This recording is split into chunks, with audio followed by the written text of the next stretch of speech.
रहीम अस्सलाम वालेकुम नाज़रीन, मैं हूं सुहेल अब्बास बलोच और आप देख रहे हैं ऑफिशियल यूट्यूब चैनल। हुकूमत की जानिब से मुसलसल तीसरी बार पेट्रोल की कीमतों में इजाफा किया जा रहा है। एक तरफ वज़ीर आज़म साहब कहते हैं मैं दिल पर पत्थर रख कर सहन कर रहा हूँ, मुझे रोना आ गया है।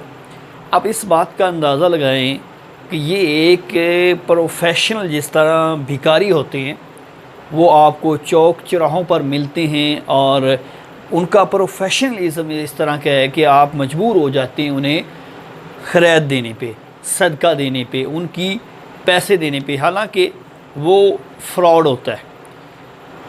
उनके फ्रॉड को देखते हुए हुकूमत के जो वज़रा हैं या वज़ीर आज़म हैं, इनकी भी यही चीज़ है। देखें, चंद रोज़ पहले वज़ीर आज़म शहबाज शरीफ का बयान आता है कि मुझे दिल पर पत्थर रखना पड़ा और मुझे अफसोस है, कौम की फ़िक्र है। और उसके बाद फिर से जो है वो आज पेट्रोल की कीमत में 25 रुपये जो है वो इजाफ़ा कर दिया गया। इस कीमत बढ़ाने के बाद अब 238 रुपये में शहरियों को पेट्रोल मिलेगा। यकीनन ये ख़बर सुन के मुझ समेत आप परेशान हुए होंगे और इसलिए परेशान हुए होंगे कि महंगाई पहले इतनी ज़्यादा है, अशिया खुरोनोश की कीमतें आसमानों से बातें कर रही हैं और उसके बावजूद हुकूमत बजाय आवाम को रिलीफ देने के लिए IMF के एजेंडे पर जो है वो काम कर रही है, सिर्फ़ इसलिए कि हम उनसे खैरात ले सकें, सिर्फ़ इसलिए कि हम उनसे कर्ज़ा ले सकें, जो कि हमारे लिए शर्म का मुकाम है।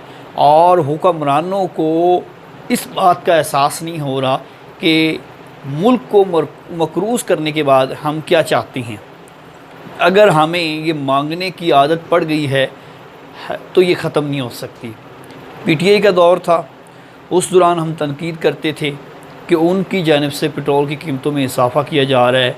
और उसके बाद अभी 1 महीना गुज़रा है हुकूमत बनी को, और उस हुकूमत से जो तवक्कुआत थी कि चलें जिस तरह से 2012 में आए, लोड शेडिंग इन्होंने ख़त्म की, मुस्लिम लीग नून ने, दीगर इनके प्रोजेक्ट बहुत अच्छे थे जो काबिल तारीफ़ हैं। लेकिन इसका मकसद ये नहीं है कि आप मुसलसल आवाम पर जो है वो महंगाई का बम गिराते रहें और आवाम जो है वो इस बम को बर्दाश्त ही ना कर पाए। और लोग, आपको पता है कि 2 वक्त की रोटी खा नहीं सकते, लेकिन हुकूमत के जो हामी हैं उनको परवाह नहीं है। PTI की हुकूमत आती है तो उनके जो फॉलोअर हैं, जो उनके वर्कर हैं, वो कहते हैं सब अच्छा हो रहा है जी, पेट्रोल बढ़ गया तो कोई बात नहीं। फिर मुआवजा शुरू कर दिया जाता है दूसरे ममालिक के साथ। तो उनकी आमदन और हमारी आमदन का फ़र्क कभी आपने किया है?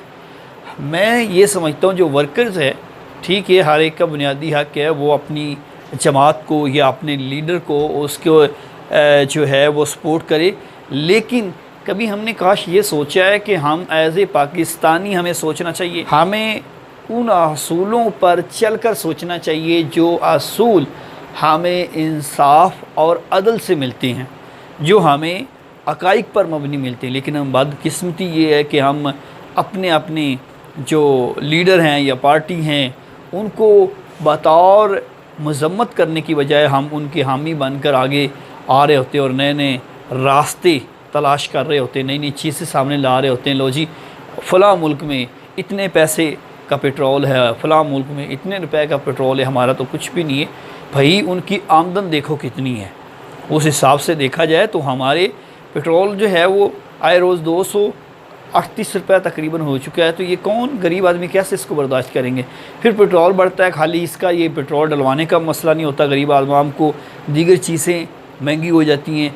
और इस बेशर्मी के साथ और इस डटाई के साथ और इस बग़ैर किसी शर्मिंदगी के वज़ीर ख़ज़ाना साहब जो हैं वो कह के लगाते हुए पेट्रोल की कीमतें बढ़ा रहे होते।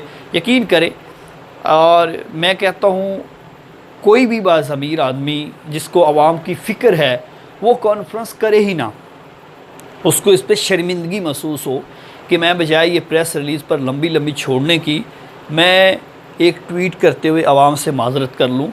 और ये जो अपने चेहरे सामने ला कर आते हैं, शर्मिंदा होने की बजाय ये इसकी मज़म्मत होनी चाहिए और इस पर जितनी मजम्मत की जाए वो कम है। पेट्रोल की कीमतों में मुसलसल इजाफा हो रहा है।